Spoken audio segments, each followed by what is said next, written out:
Military expert, retired colonel of the Ukrainian Armed Forces, military pilot instructor Roman Svitan commented on the likelihood of an attempt at a new offensive by the aggressor country Russia from the territory of Belarus. Russian troops can attack from Belarusian territory even now. It will not be difficult for them to send a group of 15 to 16 Russian fighters to Ukrainian territory. This may look like an offensive, but it will be a sabotage and reconnaissance group which, by the way, constantly enter our territory, and we catch them, expel them, or destroy them. So these processes do not stop. He emphasized in an interview with Glavred. The expert believes that there is no talk of a Russian offensive from Belarus at the level of 2022, and to carry out such a forced march, Russia does not have enough 40 to 50,000 troops.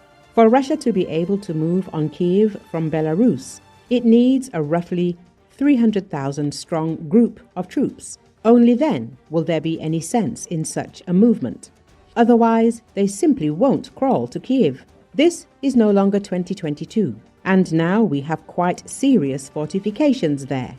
Additional units have been deployed and defense mechanisms have been developed, including against threats from Belarus. It is impossible to accomplish such a task with the number of troops that the Russians plan to bring to Belarus by autumn. They are not enough, he noted. The military analyst also believes that an offensive from the territory of Belarus on Kiev is unlikely for a number of reasons.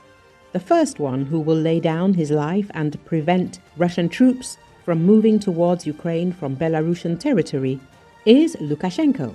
He understands that in this case, in just a few hours, like the light in a bathhouse, the entire Belarusian economy will be turned off. He is convinced.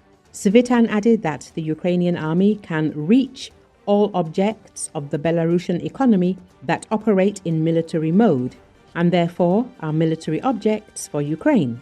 The Mozyr oil refinery, the Naftan oil refinery, Belkali, and the Belarusian railway, all of this can be shut down in a few hours by our long-range weapons. Lukashenko knows all of this very well, so he will not allow the Russian army to enter Ukrainian territory from Belarus. He is sure. The expert summed up that another reason is that there is no strategic initiative in this direction. For Russia, it is more important at the moment to expand the land corridor. There are also tasks that are in the legal field of the Russian constitution, in particular the liberation of 5 regions of Ukraine from Ukrainian troops, including in the constitution of the Russian Federation. Therefore, efforts will be directed at these 5 regions. Otherwise, no one will understand if Russian troops go to seize the Kyiv, Chernihiv, or Zhytomyr regions. Russia will not include these regions in its constitution. It does not know what to do with the Zaporizhia, Kherson, Donetsk, and Luhansk regions anyway.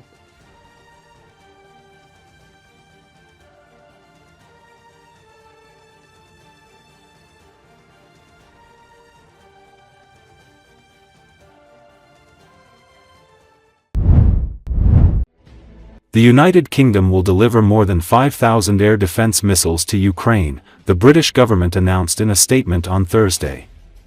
The UK and Ukraine will sign a defense agreement on the supply of missiles for air defense systems from the British company Thales today at this year's Ukraine Recovery Conference, taking place in Rome. The UK has committed to producing missiles for Western air defense systems in support of Ukraine over the period of 19 years in a £2.5 billion project. According to the British government statement, the defense agreement will help Ukraine continue its resistance in the war launched by Russia. This announcement underlines our continued support for Ukraine, boosting their air defenses against devastating drone and missile attacks and supporting the critical work to reconstruct this nation and provide the hope that they need, the government press service quoted UK Deputy Prime Minister Angela Rayner as saying. Under the deal, the UK will also provide up to £283 million in bilateral assistance to Ukraine over the coming year.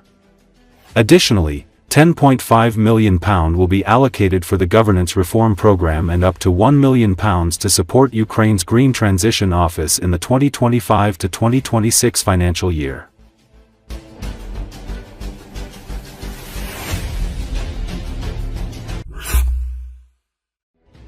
The United States has resumed weapons shipments to Ukraine, delivering 155mm artillery shells and guided missile systems, two U.S. officials told Reuters. The deliveries come after a short pause in arms transfers by the Trump administration that raised concerns in Kiev and Washington. Diplomatic efforts remain frozen, while Russia escalates its attacks. On July 9, Moscow launched the largest combined missile and drone assault of the war, firing over 740 projectiles at Ukrainian infrastructure. The barrage signals Russia's hardened military posture and fuels fears the war could stretch on for years. The resumed shipment includes 155mm artillery shells and GMLRS or guided multiple launch rocket system missiles, vital to Ukraine's frontline operations. The officials, speaking on condition of anonymity, did not disclose the size of the shipment or confirm if deliveries were complete. The pause, which occurred last week, was reportedly tied to Pentagon concerns over depleted U.S. munitions reserves. The White House has not formally commented on the internal review. President Donald Trump told reporters he was unaware of who had ordered the temporary halt in arms deliveries. He added that the U.S. would continue sending weapons to Ukraine, with an emphasis on defensive systems to counter advancing Russian forces. It is unclear whether the resumed shipment reflects a broader shift in policy or a continuation of prior aid commitments. Ukraine reported over 740 drones and missiles launched by Russia in a single night, the most extensive aerial attack since the war began. Strikes targeted infrastructure across multiple regions. President Volodymyr Zelensky responded by calling for tougher sanctions on Russian revenue sources, especially oil exports. In a statement, Zelensky said he has ordered expanded coordination with the United States to secure urgent deliveries of air defense systems and other military aid. Kyiv continues to press Washington for faster and more consistent support amid ongoing attacks.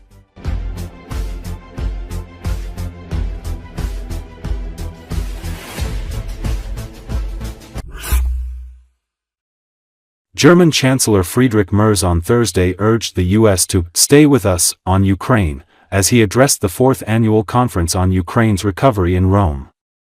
"Stay with us and stay with the Europeans. We are on the same page and we are looking for a stable political order in this world," Merz said in short remarks at the event's first plenary session, amid uncertainties of the U.S. commitment to Kyiv's defense. According to Associated Press, Italian Premier Giorgia Meloni and Ukrainian President Volodymyr Zelensky kicked off the proceedings as Russia pounded Ukraine's capital with another major missile and drone attack overnight in some of the heaviest attacks on Kyiv in the more than three-year war. European leaders urged private business and equity to invest in rebuilding Ukraine, as they opened the event with announcements of a new equity fund and public-private partnerships.